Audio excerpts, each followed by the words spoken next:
Građani koji žele putovati od Banja Luke do Gradiške od sada će umjesto 2,5 konvertibilne marke plaćati 3,5 marke. Na relaciji Banja Luka-Doboj cijena je ostala ista i iznosi 7 maraka za putnička vozila.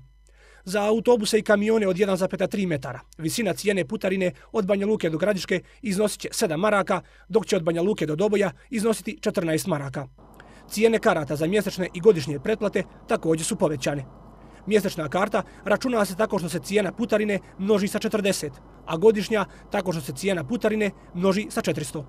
Ako putujete autoputem Banja Luka Gradiška, za godišnju kartu morat ćete izdvojiti 1400 konvertibilnih maraka, dok ćete za relaciju Banja Luka Doboj platiti 2800 konvertibilnih maraka. Poređenja radi, godišnja vinjeta za građane koji putuju iz Bosne i Hercegovine kroz sve puteve u Sloveniji košta 110 evra, odnosno nešto više od 200 maraka, dok je u Švajcarskoj i Austriji ta cijena još niža, iznosi oko 70 maraka, odnosno oko 170 konvertibilnih maraka. Iako će vozači koji kupe periodične, mjesečne ili godišnje karte imati popust između 15 i 25%, cijene su ipak previsoke. Iz opozicije ovu odluku ocjenjuju potpuno nepromišljenom. To upravo liči na tu neodgovorno, nesposobnu i nekompetentnu vladu. To je suludo.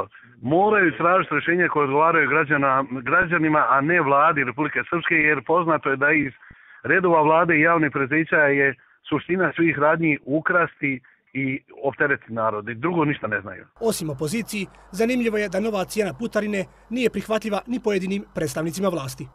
Kada govorimo o cijenama tih putarina, smatram da su godišnje cijene putarina previsoke i da treba vlada da u budućnosti preispita tu odluku, odnosno da vidimo da li je to opravdano toliko visoka cijena ako pogledamo zemlje u okruženju, pogotovo zemlje Europske unije koje imaju viši standard od građana Republike Srpske. Ništa bolje mišljenje nemaju ni ekonomisti.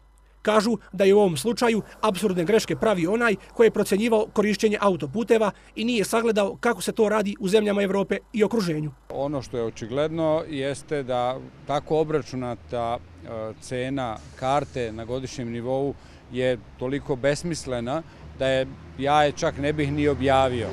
Jer znate, kod formiranja cena morate uzeti zaista ozbiljnu analizu koju rade stručnjaci o tome koja je to frekvencija, koja je to kupovna moć oni koji bi se vozili. Uz to čak i nemamo jednu vinjetu koja bi važila za godinu dana za sve puteve u Republici Srpskoj, što je uobičajeno u drugim zemljama. Na kraju, najviše bi trebalo da se obrati pažnja na to šta po ovom pitanju misle građani, jer su oni ti koji se najčešće voze tim autoputevima i od čijeg se novca finansira izgradnja autoputeva. Cijene su preskupe, posebno autoput do Doboja, zato što je mnogo jeftiniji autoput od Zenice do Sarajeva nego u našem dijelu od Laktaša do Doboja. Ja sam svjestan da je vjerovatno potrebno neki budžet imati da bi se to održavalo, a oni koji to raspolažu i prate, oni znaju koliko je njima za to sve potrebno. Tako da ja se ne bi upuštao u komentarisanje cijena. Jako je skupo u odnosu na zapad i u odnosu na, recimo, najbližu Hrvatsku.